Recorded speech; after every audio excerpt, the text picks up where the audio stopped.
Hello dear viewers, I am Zahirul Alam. Welcome you all on Frankly Speaking.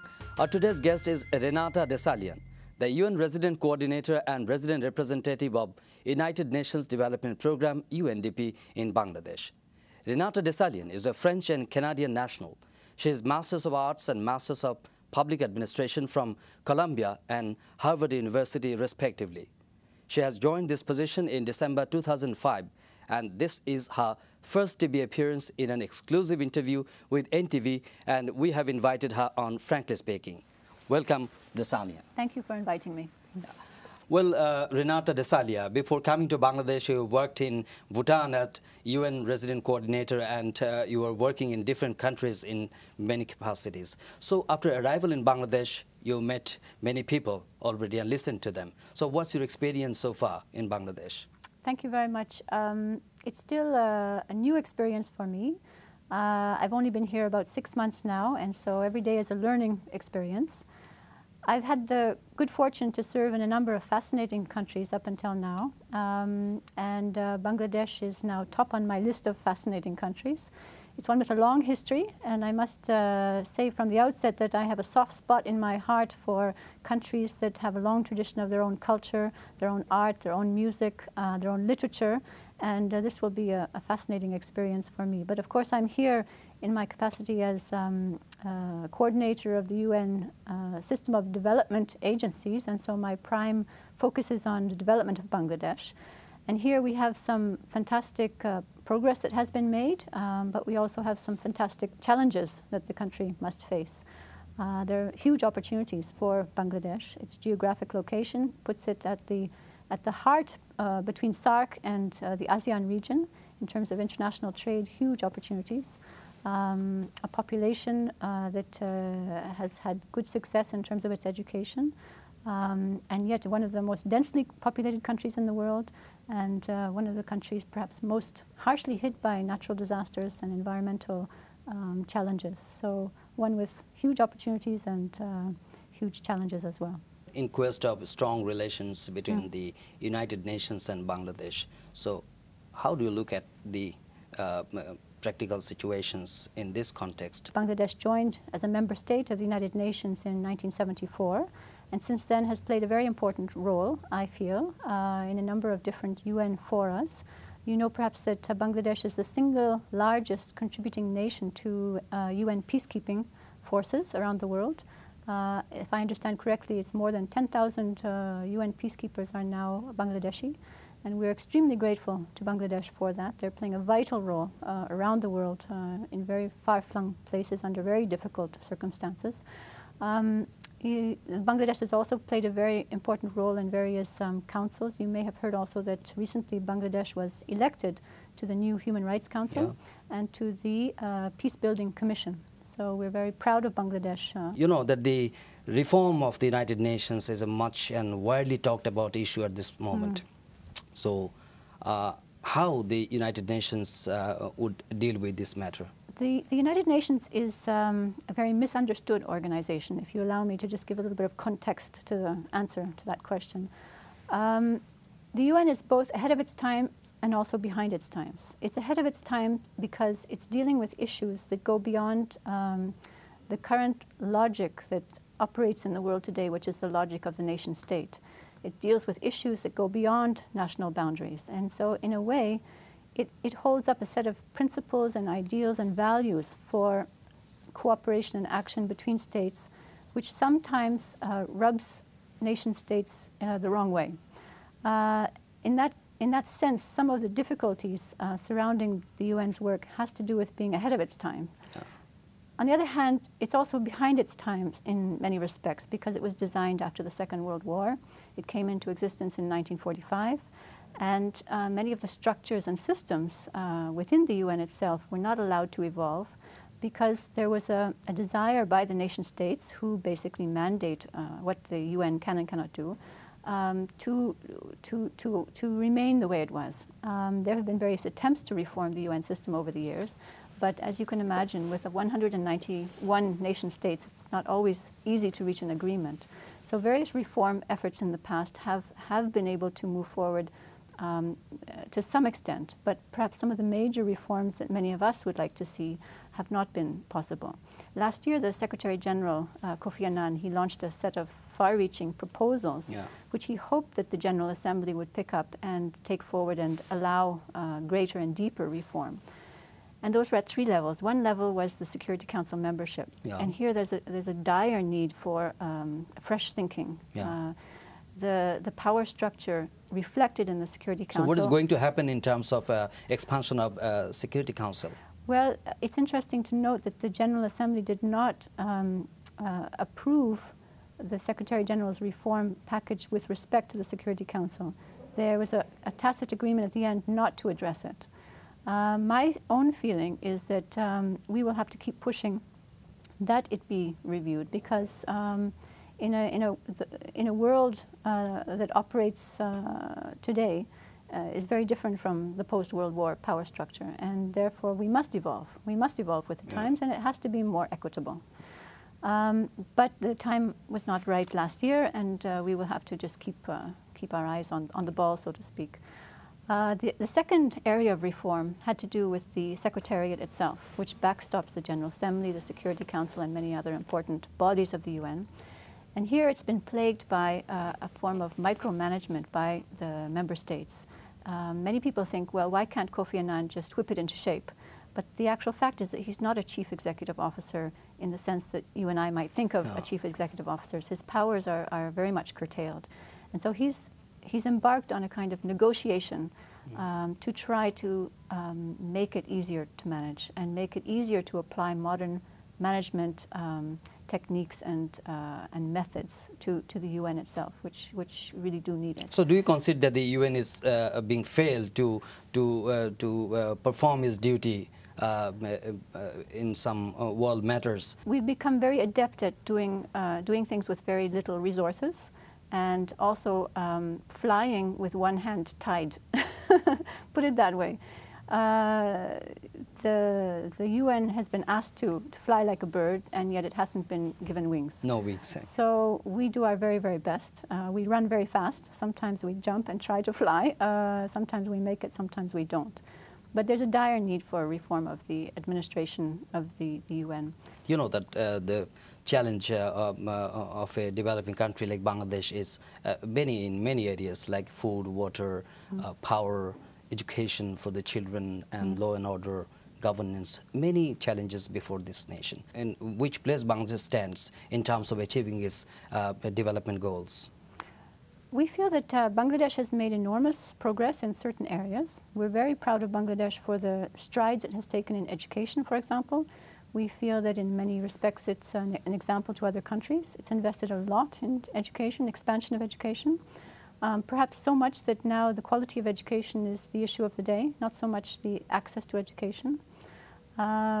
We're very proud of Bangladesh for the work in terms of gender parity. Number of boys enrolled in school as compared to number of girls. Girls have been catching up fast, and the successive governments of Bangladesh have put a great emphasis on girls' enrollment. You probably know of the stipend system. I was very encouraged to hear about that. And now in primary and secondary education, practically the same number of girls as number of boys. So we're very happy about that. The overall situation with regards to poverty reduction is a little bit less obvious, simply because some of the indicators are more difficult to gauge. We're told that Bangladesh, the overall percentage of poor people in Bangladesh reduces by 1% per year. This has been consistent over the years, which is a good thing, but it needs to be more than that in order to reach the goal of having poverty by 2015. So we're still concerned about the overall levels of poverty reduction, and within the sort of general group of poor people, the extremely poor people. Hunger is still quite an important issue here. I understand that about 51% of children are malnourished. So we're quite concerned about that. You said, I think at the beginning of this year, this year is very important for Bangladesh, as the caretaker government would be formed for steering the next general elections.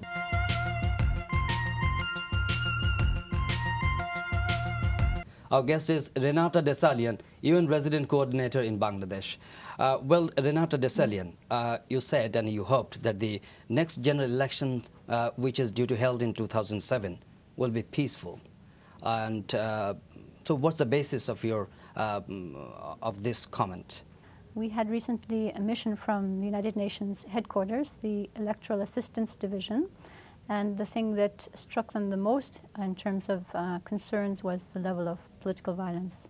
So we do hope that the coming elections can be peaceful, in addition to being free and fair and credible. And we would like to encourage the authorities to do everything possible to make it as peaceful as possible, because there's no place for violence in a democratic tradition. And we don't believe that the Bangladesh people are by nature a violent people. And we do hope that their love for peace will be able to prevail during this year, this important year.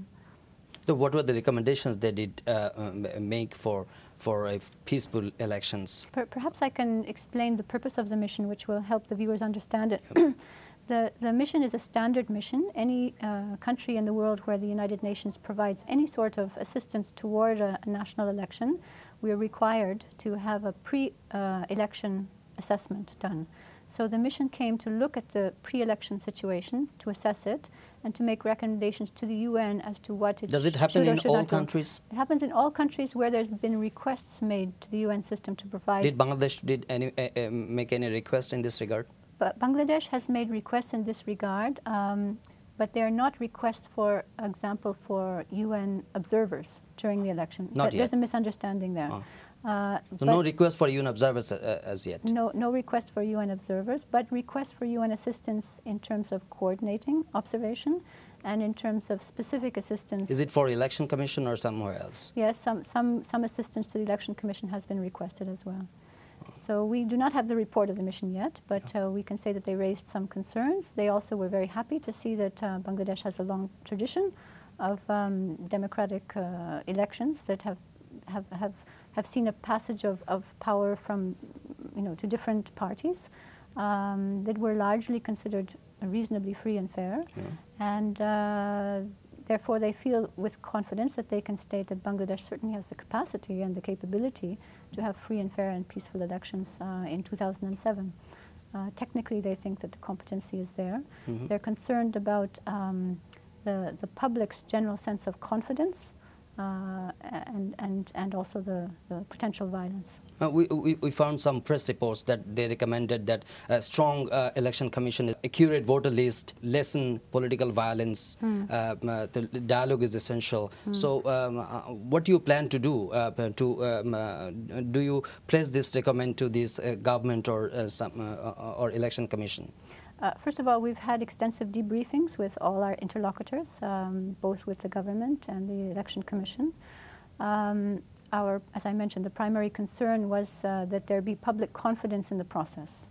And that's what concerned them the most, that at the moment there seems to be some lack of confidence in the process, and that it's behoven upon the constitutional bodies and government agencies responsible for preparing for the election to ensure that there is a high level of confidence by the public in the process. And the same with respect to political violence. The concern was expressed. And of course, the remedies, it's up to the Bangladesh government to decide what is best for them. So what will be the role of this electoral assistance unit next? Well, we will be providing some training. We've done that for many years now, been providing assistance to the Election Commission on training. We will continue to do that training. We've also provided other forms of assistance which will likely continue. We've been asked to provide a coordinating role for international observers, and we're considering that at the moment. But you must remember that the final report with the recommendations has not yet been received yet, and so we're still waiting to make our final decisions on that. So you're hoping that they will coming again? We hope that the mission will be back. Yes. So do you think that the next general elections will be most monitored election in Bangladesh's history? That's a very good question. The last election, 2001, if I have my numbers correct, there were about 200,000 domestic observers and about 270 international observers. This year, we hope that we'll have at least that. At least that? At least that. Not more? Well, we hope more, but at least that. Would you invite or ask some other countries like European Union to monitor or come to oversee this election? Yes, of course. It's the Bangladesh government that invites them. It's not the UN. Yeah, they have already invited. And they've already invited, and they've already agreed. Many parties have already agreed to send international observers. Let's look at some other issues. That we know that you have a program from UNDP, and there is a program titled Bangladesh Country Program ranging from 2006 to 2007. So, what are the focus of that program? We have a number of different focus areas. The biggest area probably is good governance, where we have a range of different forms of assistance, both to Parliament, to the Election Commission, civil service reform, and a whole range of other good governance programs, including local governance, and those will continue. Second area is poverty reduction, where we will have a number of, programs, including working with the planning ministry to on the issue of economics and pro-poor growth, and also on urban poverty. I think urban poverty will be a cornerstone of our upcoming program. And then energy and environment, again, many programs in this area, and that includes also natural disaster preparedness. I think Bangladesh has made huge strides in terms of preparing itself for a series of natural disasters that come on a regular basis, and we've been privileged to work with national authorities to reduce the risks ahead of the time that a disaster strikes. In 2000, in Millennium Summit, UN Millennium Summit, the global leaders, all nations agreed to have poverty by 2015. And there has been a lot of pledges in terms of extending their helping hand to the developing countries. So do you think that Bangladesh can cope with this menace like poverty, to reducing this poverty with this limited helps from the developed countries? I think, first of all, the prime responsibility for reducing poverty in any country is the country itself. Of course, you have friends who try to help, but I truly believe that the main emphasis has to come from the national government in power. And development assistance is helpful, but it's only a complement to what the government itself can do. In a country like Bangladesh, where the proportion of international assistance as a percentage of the total budget is relatively modest, again, my point is that the lion's share of the work will have to come from the governments themselves. And as I mentioned before, Bangladesh has done a lot in a number of areas. Poverty is very difficult because it's a multidimensional problem which must be tackled by multidimensional entry points. And it's not always easy to get them all aligned in the right direction. And there's no magic bullet. You know, if we knew what the solution to poverty was, we would have solved it, a long time ago. But to some extent, it's a little bit difficult to understand all the causal factors. We know some of them. I'm not saying we're completely ignorant. We know some central problems. And my humble view is that a lot depends on the macroeconomic framework. If I give you data that the world spends $50 billion for development assistance, and on the other hand, they are spending $1,000 billion for armed forces. Like that. So with this resource, with this aid, with this amount, how the developing nations can reduce and alleviate their poverty? Well, it's a work in progress, and a major function of the UN is one of persuasion, moral persuasion, and other forms of persuasion. We would be the happiest if countries felt secure enough that they could reduce their military expenditure and put those resources into more productive pro-poor activities. This will take time, and I think that perhaps one of our problems is that we hope for results tomorrow when those kinds of results already took hundreds of years for the developed countries to achieve, and therefore maybe we have to be a little bit more patient. But having a patient and long-term perspective should not detract us from the urgency as well of addressing poverty.